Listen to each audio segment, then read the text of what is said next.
eclipsara con mi gobierno, con mi persona, pero se actuó de forma muy desleal. Eso quedó claro también el 24 de mayo en su mensaje a la Nación, y el primer día empezó a diferenciarse, de acuerdo a ellos, pero de una forma totalmente desleal y jugando con algo muy sagrado que no vamos a permitir, que es nuestra integridad moral, porque hubo lamentablemente 2 casos de corrupción en el último año de mi gobierno, fuertes. Uno, Refinería Esmeralda, que fue resuelto por nosotros, y el cabecilla ni siquiera era de nuestro partido político, pero como no es rentable políticamente, eso no lo dicen. El caso de Brecht, que lamentablemente existía un acuerdo de confidencialidad hasta el 1 de junio, no se podían conocer las delaciones. Yo avancé lo más que pude, pero en base a chismes, rumores, trabajando con el fiscal. Sí encontramos algunas cuentas, digamos todo listo, pero recién se pudo actuar con allanamientos, prisiones preventivas, el 1 de junio, una semana después de que yo dejé el gobierno. Y aprovecharon para calumniarnos diciendo que yo había tenido que salir para que se conociera la corrupción. Y fue una estrategia premeditada, ¿no?, de esta gente de dañar nuestra imagen, dañar nuestra integridad moral, para ellos diferenciarse, aparecer como los honestos, y nosotros aparecer como los corruptos, y eso no se lo va a aceptar a nadie. Eso produjo la ruptura. Casos concretos, cosas concretas, hubo una reunión en que participó el fiscal, que no debía estar ahí, para mandar preso a todo el mundo, para demostrar que ellos sí luchaban contra la corrupción. Y de hecho, sacaron orden de prisión, por ejemplo, para ministros, haciendo creer que estaban involucrados en el caso de Brecht, y eran casos que no tenían nada que ver con Odebrecht, estaban archivados y los sacaron del archivo, lo cual incluso es absolutamente ilegal, pero para dar una imagen de que ellos luchaban contra la corrupción. Entonces, eso no lo podemos permitir. Y de ahí se fueron añadiendo muchísimas cosas, ¿no? El pacto con los peores adversarios de la Revolución Ciudadana, con lo peor de la politiquería ecuatoriana, cada semana un escándalo, asesorados por Jaime Gran Barba, decir que el modelo económico había fracasado, dándole la razón a los que nunca la tuvieron, a los neoliberales, que todas las obras estaban mal hechas, confundiendo reajuste de precios con sobreprecio, y reajuste de precios perfectamente legal, tonterías hasta cámaras ocultas en el despacho presidencial. Bueno, cada semana un escándalo, que como tiene la complicidad de la prensa, lanzaban el escándalo, lo aclarábamos, pero la aclaración nunca salía, y eso nos ha hecho mucho daño, ¿no? Porque ha hecho creer a la gente que efectivamente en mi gobierno hubo muchas irregularidades, y por eso estoy aquí, para aclarar las cosas, ¿no? Sí, hemos visto algunas de esas acusaciones. Le acusó Lenín Moreno incluso de colocarle una cámara de televisión en su despacho y controlarla a distancia. Esa era una cámara de seguridad que estaba inactiva hace 8 años, ni siquiera tenía audio, ni siquiera se puede manejar por control remoto, peor de celular, como él dijo, de Bélgica, para espiarlo, y está todo aclarado por la Fiscalía. Pero usted cree que los medios nacionales han publicado media letra al respecto, y es la táctica de siempre. Lanzan el escándalo, la refinería, que iba a explotar, lo dijeron hace 6 meses, no explotó en absoluto y sigue trabajando al 100%. Yachay, nuestra universidad emblemática, que el metro cuadrado de construcción cuesta el doble que el metro cuadrado de construcción de una vivienda en Quito. Comparan construcción de un laboratorio, hormigón reforzado, con una vivienda común. Pero cuando se aclara, no lo sacan los medios de comunicación, y ese pobre gerente de Yachay quedó como un corrupto. Y no los quiero cansar, pero esto toda la semana, un supuesto escándalo que en realidad es show. Es verdad, los desencuentros han sido numerosos y también con la prensa, pero yo le quiero preguntar porque, claro, estamos haciendo esta entrevista desde España, desde Europa, entonces yo me gustaría que tratase de explicarnos de la forma más didáctica, pero también sintética, qué es lo que está ocurriendo en Ecuador, porque todo esto se concreta en un referéndum que ha sido convocado, que va a tener lugar este fin de semana, que están llamados a votar muchos ecuatorianos que viven en España, y ahí hay una serie de preguntas que son más o menos accesorias, que de hecho se podían haber resuelto a través de leyes, y casi parece que camuflan otras más importantes, pero que le estarían a ustedes señalando en términos de corrupción, de la imposibilidad de volver a presentarse, y parece un referéndum diseñado para sacar al señor Correa del panorama político. Bueno, es precisamente eso, 60 millones para anular políticamente y destrozar inhumano incluso a una sola persona, a un hombre, a Rafael Correa. ¿Qué pasó? Se llama traición, tan viejo como la antigüedad, en la historia sagrada, Judas con Jesús, en la historia ecuatoriana, Plaza Gutiérrez contra Alfaro. Hemos tenido una traición de gente que nunca creyó en nosotros, estuvo como lobos disfrazados de ovejas, esperando su momento. Si ustedes quieren conocer a alguien, denle poder. Cuando se le da poder, se evidencia quién es. Antes, cuando nos necesitaban, hace 8 meses, nos necesitaban para ganar las elecciones porque ganaron por nosotros, yo era el mejor ecuatoriano de todos los tiempos. Era el mejor presidente de la historia, el mejor gobierno del planeta. Todo eso está grabado, todo eso decía Lenín Moreno. Hombre honradísimo, sacrificado, patriota. Ahora soy un hambriento de poder, jefe de la mafia, conjunto de sinvergüenza, la bestia del apocalipsis. No se imagina todas las tonterías que habla este pobre hombre. Y lo último es la consulta popular, 60 millones de dólares, donde usted bien dice, hay preguntas accesorias, 5 o 7 preguntas, se pudieron tratar en 8 meses, 9 meses que tiene el gobierno a través de la Asamblea, y 2 son las preguntas realmente medulares, las 2 inconstitucionales, rechazadas por el informe de la Corte Constitucional, pero como sabían que el informe era negativo, no esperaron la reunión de la Corte y llamaron directamente a elecciones, en lo que constituye un grave rompimiento constitucional, que como lo camufla la prensa del Ecuador, ni los ecuatorianos estamos enterados de eso, o conscientes de la gravedad del asunto, pero si ocurría en España era un escándalo a nivel mundial. De hecho, debía estar procesado política y penalmente el presidente de la República por arrogarse funciones, pero aquí no pasa absolutamente nada. ¿Cuáles son esas 2 preguntas medulares? La pregunta 3 es un verdadero golpe de Estado, sobre pretexto de combatir la corrupción, porque el Contralor estuvo involucrado en el caso de Brecht. Quieren con un consejo transitorio, solamente con delegados del presidente, con competencias que no le da la Constitución, destituir y sustituir 150 autoridades de control en un año. Con eso se apoderan de la función judicial, función electoral, función de transparencia, de la misma Corte Constitucional. Y para que Correa no vuelva a quitarle los saqueados, entonces la pregunta 2 lo que busca es eliminar una enmienda que se hizo hace un par de años en estricto apego a la Constitución de la República para postulación indefinida. Entonces quieren eliminar la postulación indefinida, con eso no me inhabilitaban con eso. Yo, si empezábamos de cero, si era para lo venidero, tenía todavía, podía elegirme 2 veces más, pero lo hicieron 10 años retroactivos, 10 años hacia atrás, lo cual es una aberración jurídica. Por eso esta pregunta también la rechazaba el informe de la jueza constitucional. Le hicieron 10 años retroactiva para inhabilitar a Correa. Es curioso porque este referéndum también lo plantea la oposición en su país, y de pronto hemos visto cómo su sucesor político de su propio partido se ha alineado con los opositores. Hay 2 preguntas que ustedes destacan como las más importantes en ese sentido, pero usted ha calificado la consulta de Lenín Moreno como un golpe de Estado. Usted lo ha dicho, esta era la propuesta derrotada en las urnas. Jamás habló de consulta popular Lenín Moreno. Y no estaba como parte de nuestro programa, estaba como parte del programa de la oposición para apoderarse de las instituciones. Esa ha sido la historia del país. La historia del país ha sido que los partidos políticos se repartían los jueces, fiscal, procurador. De hace 10 años, todo eso es por concurso nacional de merecimiento, y eso les molesta a esas vacas sagradas que estaban acostumbradas a repartirse el botín, la patria con el botín entre piratas. Entonces lo que hace Lenín Moreno es traicionar nuestro programa de gobierno, traicionar a sus compañeros, pactar con los adversarios, con los derrotados, con la derecha, con lo peor de la política, con los más corruptos, Adalá Bucarán, los socialcristianos, los banqueros, y aplicar su plan de gobierno. Como le digo, la pregunta 2 y 3 eran negadas por inconstitucionales. No, la pregunta 2 claramente significa regresión de derechos, impide la participación política contemplada en el artículo 23 de la Convención Interamericana de Derechos Humanos, que no puede ser restringida esa participación política, excepto por algunos factores como edad, idioma, nacionalidad, pero no dice por ningún lado por haber ocupado ya el cargo. Y la pregunta 3, que esa ha sido una monstruosidad. La pregunta 2 la negaba la jueza constitucional por ser retroactiva. La pregunta 3, o sea, ¿para qué es el dictamen de la Corte Constitucional? Para garantizar que las preguntas se enmarquen en la Constitución y ver cuál es el mecanismo para aprobar las reformas. Puede ser el mecanismo referéndum, consultar al pueblo, pero cuando hay regresión de derechos, como la pregunta 2, no se puede hacer por referéndum, hay que hacer asamblea constituyente. Pero cuando hay un golpe de Estado, como la pregunta 3, ni siquiera se puede hacer. O sea, hay preguntas que no pueden ser aceptadas, desmembrar al Estado, como el referéndum de Cataluña, no puede ser aceptado, ¿verdad? Entonces, para eso el control constitucional, y por eso este tipo obvió en lo que es una grave alteración del orden constitucional, ese dictamen constitucional, y convocó directamente elecciones. ¿Por qué la pregunta 3 es un verdadero golpe de Estado? Porque se apoderan de todas las funciones del Estado. Función judicial, fiscal, defensor público, Consejo de Judicatura. Con el Consejo de Judicatura se apoderan de Corte Nacional, de jueces, notarios, hasta registradores mercantiles. ¿Cómo? A través de este Consejo Transitorio, les insisto, una parte de la pregunta es que se elijan por votación popular los nuevos miembros del Consejo de Participación. Pero eso será en febrero del 2019, era lo único que aceptaba la jueza constitucional. Todo el resto lo rechazaba. Lo que no te dicen es que en febrero del 2018, en caso de ganar el sí en esta pregunta, a febrero del 2019 van a formar un consejo transitorio solamente con delegados del Ejecutivo, el presidente, amigo del presidente, con poderes que no contempla la Constitución.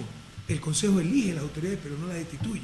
Eso lo hace la Asamblea, excepto la Corte Constitucional, que no la puede destituir nadie.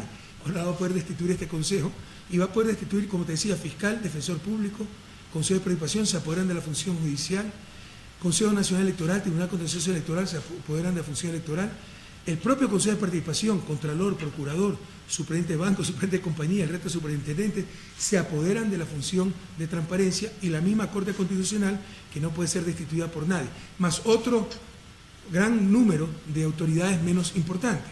Todo eso lo quieren hacer en un año para repartírselo entre los nuevos cogobernantes, participantes del poder político, como era en el pasado. Un verdadero golpe de Estado. Bueno, lo que da la impresión es que se están haciendo con todos los mecanismos de control del poder del país, algunos de control popular, otros de control político. Usted ha comparado esta situación con Cataluña, de hecho, y acaba de hacer un paralelismo también con eso. Entiendo, por tanto, que la respuesta del gobierno español le parece bien. Sé que usted además sigue con mucha intensidad la política española, la política nacional, y coloca, digamos, la violación frente a la Constitución de Cataluña como ejemplo de lo que puede estar sucediendo ahí. ¿Le parece correcta la respuesta del gobierno español, entonces? Obviamente no, porque hubo mucha represión, mucha violencia. Pero es claro pues que todos los procesos, democracia no es la votación de la mayoría en cualquier contexto, es en el contexto constitucional. Por eso no soy yo el que tengo que decir eso. Lo dijo España, lo dijo Europa, lo dijo el mundo, no reconoció ese referéndum e incluso Puigdemont tiene proceso judicial. Aquí es lo mismo, si no cumples con el marco constitucional, nos quieren hacer creer, así lo dijo textualmente el presidente, que preguntar cualquier cosa al pueblo es constitucional. Entonces hay que votar la Constitución a la basura porque establece los controles constitucionales pertinentes y es por algo, y no es cualquier detalle, es fundamental para un Estado de Derecho. Tú tienes que consultar dentro del marco constitucional. En todo caso, las encuestas parece que están apoyando el sí. Usted se ha ido decididamente a hacer campaña por el no, pero vemos que hay una... ¿Cómo cree que puede girarse las encuestas? ¿Cómo se les puede dar la vuelta? Porque lo que sí que estamos viendo es que hay un apoyo al sí, aparentemente. Bueno, nosotros también hemos venido para denunciar al mundo la inconstitucionalidad de la convocatoria. Esto es inválido. Vamos a dar la lucha para el 4 de febrero, pero después seguirá la batalla, porque es inconstitucional. Esto puede ser revertido cuando se recupere en Ecuador el Estado de Derecho o en instancias internacionales que ya están en conocimiento de la grave alteración del orden constitucional ocurrida en Ecuador. Sin embargo, esta gente lleva 9 meses de campaña, ha manipulado todo, tienen la gran prensa nacional 24/7 a su favor. Las condiciones en que hemos participado son absolutamente adversas, ni siquiera nos dejaban presentar publicidad en los medios de comunicación, recién lo pudimos hacer hace algunos días, o sea, una serie de atropellos. Pero pese a eso el sí se está desplomando y el no está subiendo como espuma.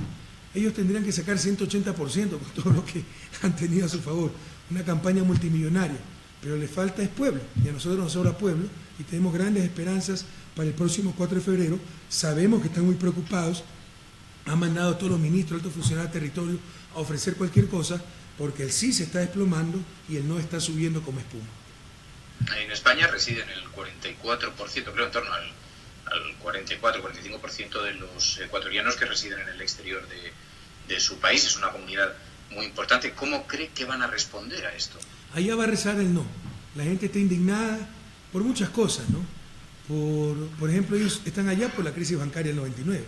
Antes, tú como español, no sé qué edad tengas, pero no recordarás que había gran cantidad de migrantes ecuatorianos. Eso empezó a partir del año 2000. Después que nos quebraron en el 99 los banqueros, congelaron los depósitos, la gente no podía sacar su plata. La gente se suicidaba porque no tenía cómo pagar el colegio de los hijos o la atención de salud porque no le dejaban sacar su propia plata. Y se las congelaron en sucres, que era la moneda nacional de ese entonces, a 10.000 sucres dólares más o menos. Si tenías 1 millón de sucres, te congelaron $100. Te la devolvieron un año después a 25.000 sucres dólares. Entonces ese millón de sucres se convirtió en $40. Te la devolvieron en dólares, ya con la dolarización impuesta. Te robaron 60% de tus ahorros, quebraron a mucha gente.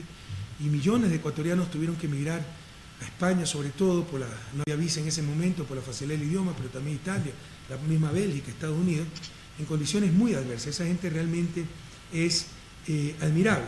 Y sale por los banqueros.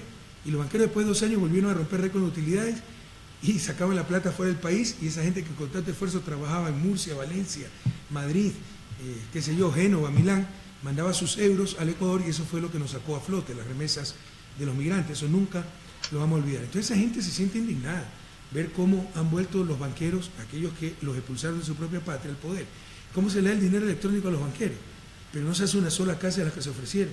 no se incrementa un solo bono, no se genera solo puesto de trabajo, pero ya están adoptando el programa neoliberal, privatizar el IES, Tratado de Libre Comercio con Estados Unidos, empezar a cobrar nuevamente en los colegios públicos e incluso ejecutarle las hipotecas aquí en Ecuador, algo que yo bloqueé en su momento cuando me di cuenta de los intentos de ciertos bancos ecuatorianos y ciertos bancos españoles, pero lo primero que hizo el nuevo embajador de este gobierno, el señor Roldán, fue decir que estaba hablando ya con los bancos españoles y los bancos ecuatorianos, sobre todo el Banco del Pichincha, para que le puedan vender a los bancos españoles la deuda hipotecaria de nuestros migrantes para cobrarles aquí con sus bienes, con su terrenito, etc.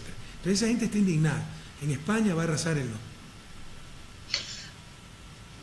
Vamos a ver cómo reacciona, porque los votantes, es verdad que votaban a País, a su partido político, pero claro, esta aparenta también una batalla interna de su propio partido, porque ahora la expectación está en torno a Rafael Correa. Había anunciado que se retiraba de la política, ha vuelto a su país a hacer campaña y se especula mucho. Rafael Correa seguirá en política, va a montar un partido político. En esto están mucho las quinielas también. Tú, Fernando, estás muy bien enterado, pero la gente lo tiene muy claro. Ya te digo, somos víctimas de la traición y que es arrasado con el Estado de Derecho, con las instituciones, todo está cooptado por el poder político de la presidencia, no hay jueces independientes, no hay tribunales independientes, nos robaron el movimiento País, Patria Altiva y Soberana, movimiento que formé a pulso con Ricardo Patiño en el 2006, el más grande y exitoso de la historia ecuatoriana, 14 elecciones ganadas, nos lo robaron, tenemos toda la razón. Sí, esto lo han llevado los tribunales, en el Ecuador, pero los tribunales no le dieron la razón. Pero tenemos toda razón, revisa si quiere el caso. En el Ecuador de ahora es un detalle relevante quien tenga la razón, es el poder político lo que importa.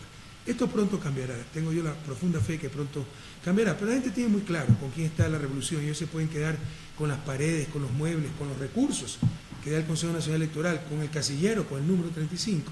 Pero la gente está con nosotros, la verdad está con nosotros, la convicción está con nosotros, la revolución está con nosotros y el futuro está con nosotros. Yo quería retirarme de la política, pero ni en mis peores pesadillas me imaginé que 9 meses después el vicepresidente iba a estar preso, la presidencia inconstitucionalmente en manos de alguien que no fue electo, que nos iban a robar el movimiento País, que íbamos a tener una consulta absolutamente inconstitucional y una convocatoria, se fue la imagen, también inconstitucional.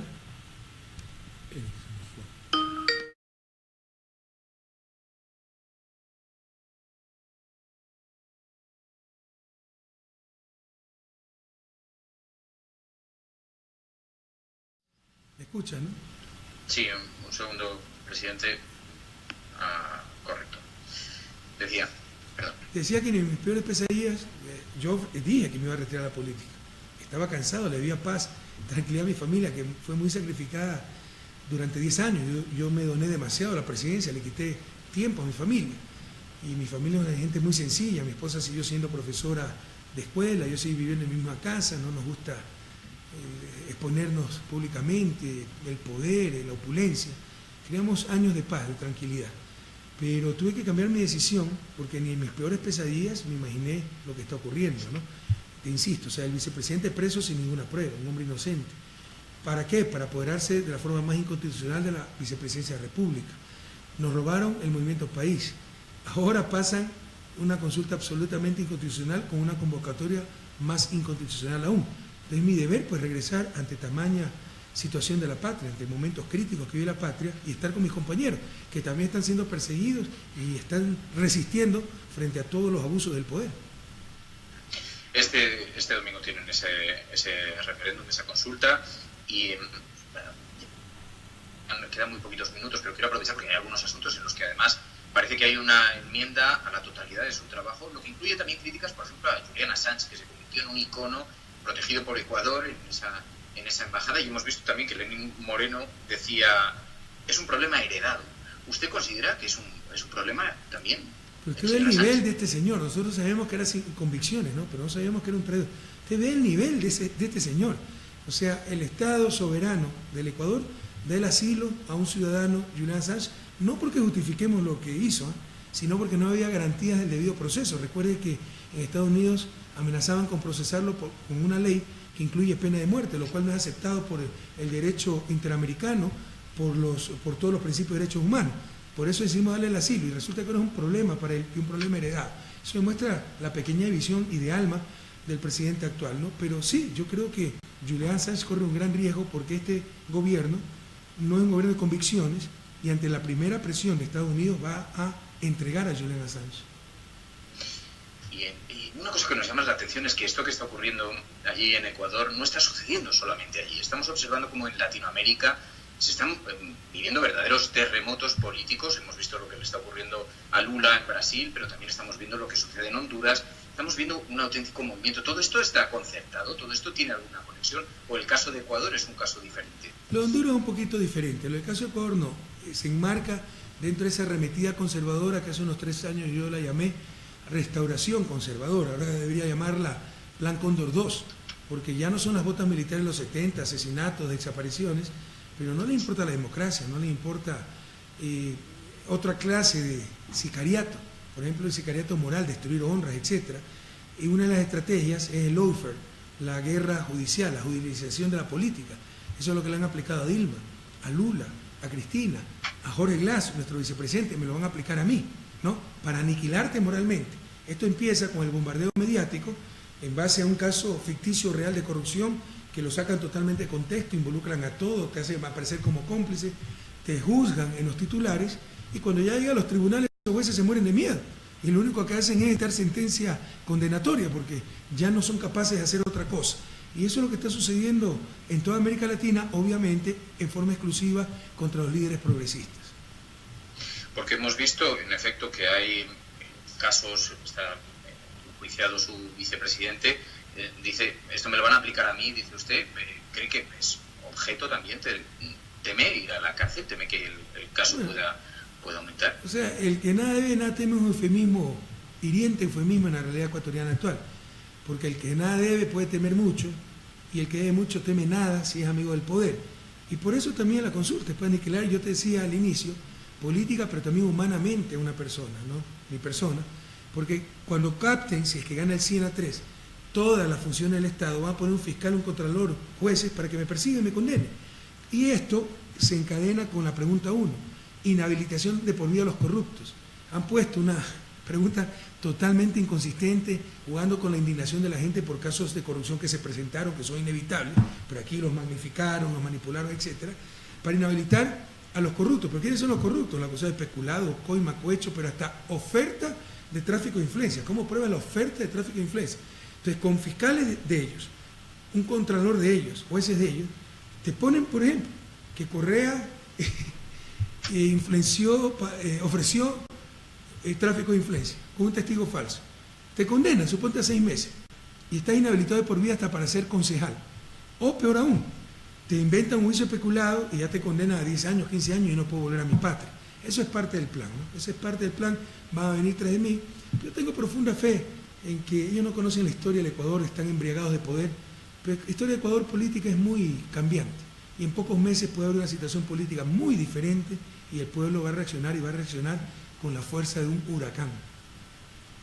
No me contestó antes si va a montar partidos políticos y si sí, eso supone su mis continuación. compañeros van a organizar un nuevo movimiento político porque somos nosotros que tenemos los cuadros históricos, la verdad, la convicción, la revolución y el pueblo. 90% de los militantes, de acuerdo a encuestas, están con nosotros. Pero de eso hablaremos después del 4 de febrero porque ahora estamos concentrados en las elecciones.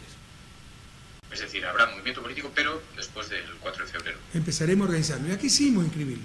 Nos lo negaron por el nombre, Revolución Ciudadana, que hace referencia a la Alianza País. No te imaginas, ya no hay ley aquí. Cualquier pretexto para bloquearlo.